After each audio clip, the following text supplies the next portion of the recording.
অনেক অনেক দিন আগে আকাশের ওপারে ছিল এক জাদুর বন, পাখিরাজ্য। সেখানে সব পাখি কথা বলতে পারত, গান গাইত। এই রাজ্যে থাকত এক নীল পাখি, নাম তার নীলা।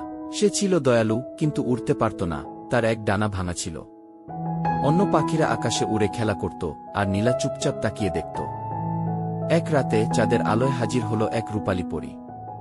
পরী বলল, নীলা, তুই যদি কারো ভালো করার জন্য একবার সাহস দেখাস, তোর ডানা আবার জোড়া লাগবে। পরদিনই ঝড় এলো। বনের মাঝে এক চড়ুই বাচ্চা বাসা থেকে পড়ে গেল। সবাই ভয় পেল, কিন্তু নীলা দৌড়ে গেল, নিজের শরীর দিয়ে তাকে বাঁচিয়ে দিল।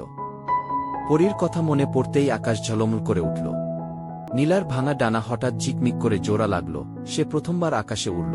সব পাখি তালি দিয়ে বলল, বাহ নীলা, তুই সত্যিকারের নায়িকা। সেদিন থেকে নীলা শুধু উড়ত না, অন্য আহত পাখিদের ডানায়ও জাদুর ছোঁয়া দিত। বলা হয়, আজও পূর্ণিমার রাতে নীল আলো দেখা যায়, ওটাই নীলার ডানার ঝালক। এমন আরও সুন্দর গল্প দেখতে চ্যানেলটি সাবস্ক্রাইব করো।